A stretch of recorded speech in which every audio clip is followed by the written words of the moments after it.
Kemudian berikutnya yaitu planet Uranus. Nah, di sini ya planet Uranus ini memiliki 5 buah satelit ya yang merupakan planet ketiga terbesar setelah Jupiter, Saturnus, kemudian Uranus. Dan planet yang kedelapan yaitu Neptunus, itu ya. Jadi Merkurius, Venus, Bumi, Mars, Jupiter, Saturnus, Uranus, dan Neptunus. Nah, planet Neptunus ini ditemukan oleh Gale pada tahun 1846 dan juga mendapatkan julukan planet kembar. Rotasinya untuk Neptunus ini membutuhkan waktu 15 jam. Nah, itu mungkin sekilas terkait dengan karakteristik dari masing-masing planet. Teman-teman bisa cari karakteristik dari planet Kata yaitu Ceres, Pluto, dan planet Eris ya. Silakan cari dari berbagai sumber. Oke, kemudian kita akan kembali lagi. Nah, kita lihat bahasan berikutnya yaitu bahasan tentang bulan di sini ya. Nah, ini penampakan bulan. Mungkin ada pernah mendengar bulan purnama atau bulan baru dan sebagainya. Bulan itu apa? Nah, di sini bulan merupakan benda langit yang menjadi satelit bumi. Bulan memiliki revolusi terhadap bumi dengan skala revolusinya yaitu 29 hari 12 jam 44 menit 33 detik ya.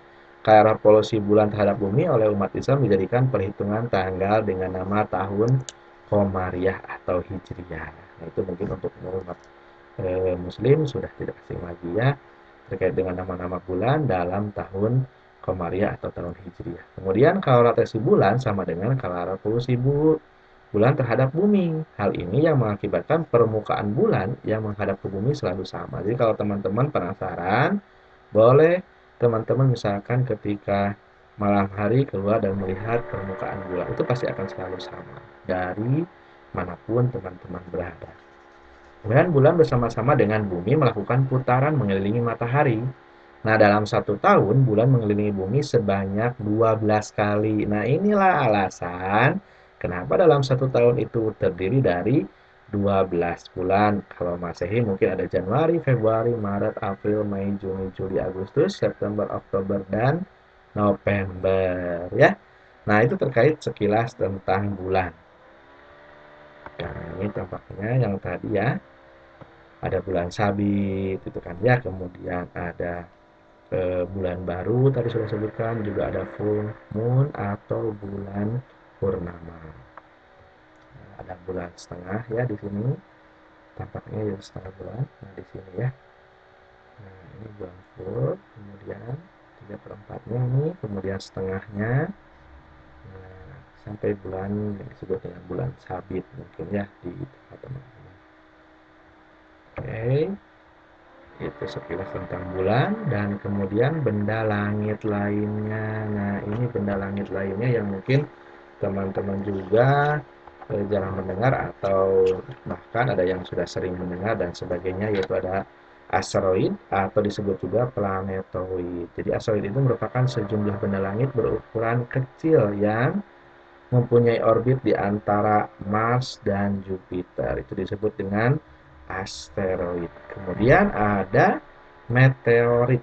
Ya, meteorit. Meteorit itu merupakan benda langit berukuran kecil yang bertebaran, tidak teratur ini ya di tata surya kita di antara benda-benda langit lainnya. Meteorit yang berpijar karena bergesekan dengan atmosfer itu dinamakannya meteor. Jadi kalau meteorit ini bergesekan dengan atmosfer, maka itu akan menimbulkan cahaya atau pijaran gitu ya, sehingga dinamakan meteor. Nah, sedangkan kalau meteor yang sampai dengan eh, kecepatannya itu bisa jatuh dan sampai ke permukaan bumi yaitu disebut dengan meteorit gitu ya. Kemudian juga ada komet. Nah, inilah benda langit yang memiliki ekor dan ekornya kenapa selalu menjauh dari matahari.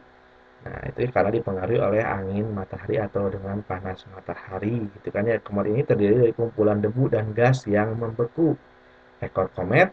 Nah, sebenarnya itu intinya, tapi kenapa kok selalu menjauh? Karena tadi radiasi dari matahari dan angin matahari. Oleh karena itu, ekor komet selalu menjauh dari matahari. Nah, itu sekilas tentang benda langit lainnya.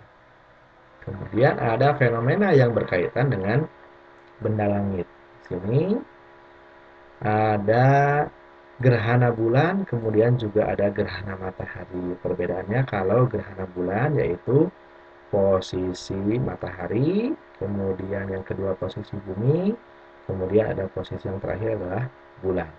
Ada gerhana bulan umbra, ada gerhana bulan penumbra. Nah, ini ya, seperti nampak pada tayangan teman-teman. Kemudian yang kedua adalah gerhana matahari. Gerhana matahari ini posisinya matahari, bulan, kemudian bumi, gitu ya. Ada gerhana matahari total, ada gerhana matahari sebagian. Nah, itu sekilas fenomena gerhana yang mungkin teman-teman juga pernah mengalami gerhana bulan dan juga gerhana matahari.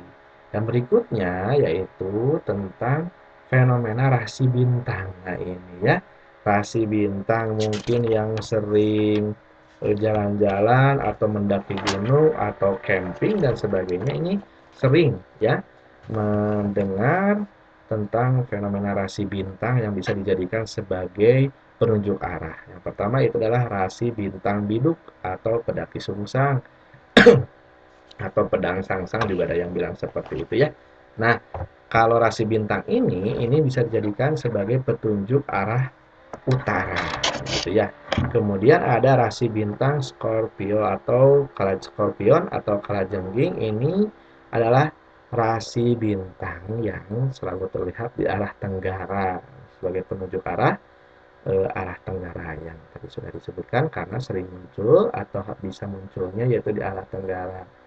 Kemudian ada bintang Waluku. Nah, bintang Waluku ini sering dijadikan petunjuk arah timur karena munculnya di sebelah timur. Kemudian ada rasi bintang yang terakhir yaitu Pari atau Fan atau Gubuk Penceng atau juga disebut rasi bintang layang-layang katanya ya kalau kata anak-anak.